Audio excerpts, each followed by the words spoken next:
Baik, di sini saya akan coba menjelaskan apa itu metodologi penelitian terlebih dahulu, supaya kita sama-sama punya satu persepsi terkait tentang metodologi penelitian. Nah, metodologi penelitian itu dari dua kata, satu metodologi, satu lagi penelitian. Metodologi pun itu ada dua gabungan, satunya metode, kemudian logos. Metode itu apa? Metode itu mungkin bahasa sehari-harinya di teman-teman semua adalah cara atau langkah ataupun cara kita mendapatkan sesuatu itu namanya metode. Metode pendekatan mendekati si A, metode masak mie instan, metode mengerjakan tugas, metode kebut semalam, itu semuanya cara-cara kalian untuk mendapatkan sesuatu. Metode mendekati dosen gitu ya, itu semuanya cara. Nah, ketika cara ini sudah banyak, caranya sudah banyak, itu dinamakan metodologi.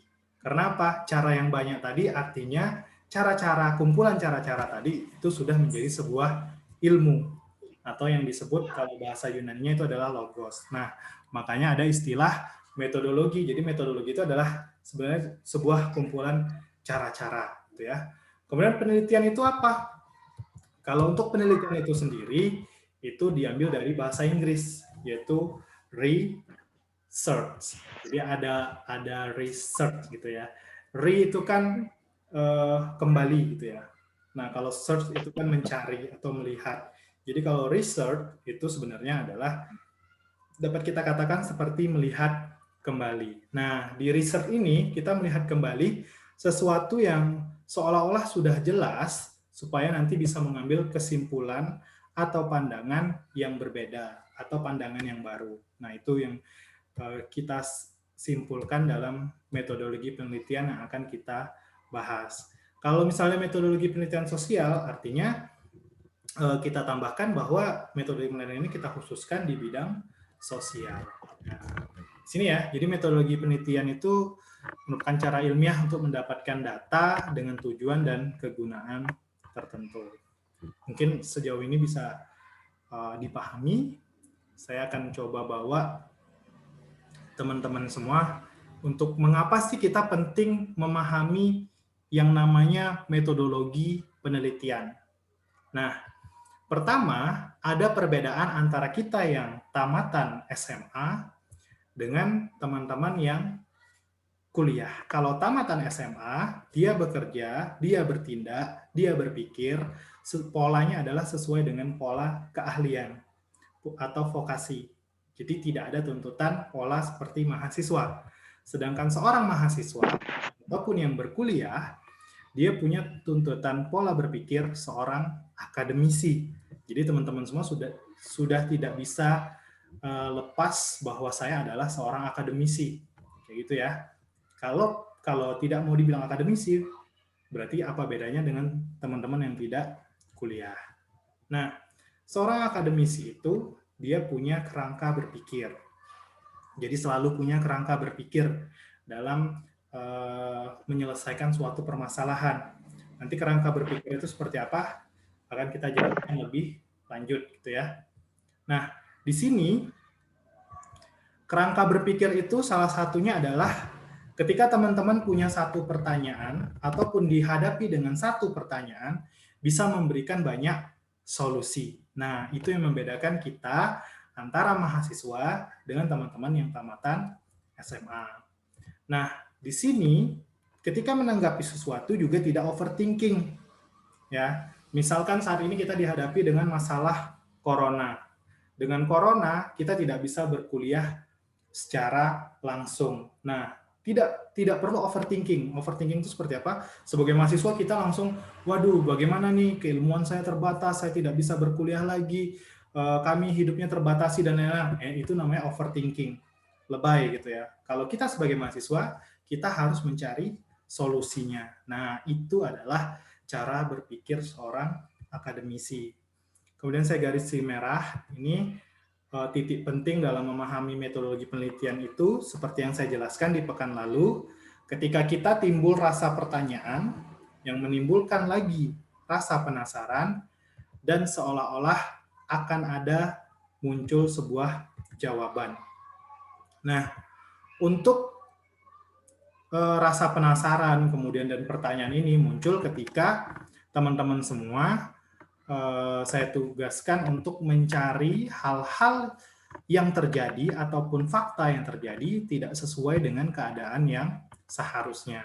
Nah, ketika ada fakta yang terjadi tidak sesuai dengan keadaan yang seharusnya, barulah di situ akan muncul rasa penasaran ataupun sebuah pertanyaan yang membutuhkan jawaban. Nah, jawaban dari pertanyaan-pertanyaan kita tadi itu harus dicari melalui metodologi penelitian. Metodologi penelitianlah yang akan menjawab pertanyaan-pertanyaan dari teman-teman semua. Nah, dihubungkan dengan tugas mencari masalah melalui kajian analisis problematika terkait tentang fakta yang terjadi dengan keadaan yang dibandingkan dengan keadaan yang seharusnya, kemudian kita menemukan masalahnya, disitulah kita membutuhkan metodologi penelitian ini untuk membantu kita mencari jawaban. Nah, kemudian jawaban ini, jawaban yang merupakan jawaban yang tepat, bisa diakui, atau dapat digunakan oleh orang yang punya pertanyaan yang sama. Jadi yang dicari itu seberapa valid, tepat, terukur, dan dapat dipertanggungjawabkan. Itu namanya jawaban dari sebuah penelitian. Kita lanjut lagi. Nah, syarat metodologi penelitian yang baik itu bukan jawabannya yang masuk akal. Jadi, tetapi dia adalah jawaban yang penelitiannya itu bisa diulang atau replikasi. Kemudian kalau diulang lagi dengan pertanyaan yang sama, jawabannya juga sama, tidak berubah-ubah. Itu adalah syarat dari sebuah metodologi penelitian. Bukan jawabannya yang masuk akal. Contohnya dalam kehidupan sehari-hari. Teman-teman mungkin akan dihadapkan sebuah pertanyaan. Kenapa mata saya bisa melihat? Mungkin jawaban masuk akalnya adalah karena mata saya dibuka, maka saya bisa melihat. Itu adalah jawaban masuk akal. Tetapi ketika kita lakukan sebuah riset, jawaban melalui penelitian, maka kita akan mencoba membuka mata di tempat terang dan membuka mata di tempat tertutup. Ketika itu, kita sudah buka mata di tempat yang gelap, tapi ternyata kita masih tidak bisa melihat. Kita bisa melihat ketika mata kita diberi cahaya. Artinya, jawaban yang benarnya adalah mata kita dapat melihat ketika ada cahaya, bukan hanya ketika dibuka saja. Nah, itu yang membedakan antara jawaban yang masuk akal dengan jawaban yang bisa dipertanggungjawabkan melalui sebuah penelitian. Nah, jadi kita belajar metodologi penelitian ini sebenarnya kita belajar menjawab pertanyaan dan punya jawaban.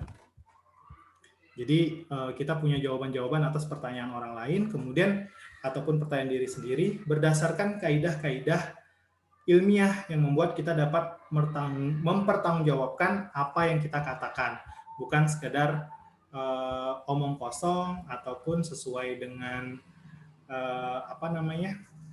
mitos kayak gitu ya. Tapi kita memang sudah melakukan menemukan jawaban melalui metodologi penelitian. Kita lanjutkan dulu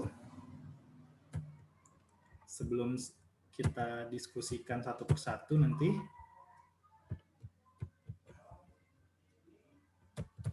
Sebentar.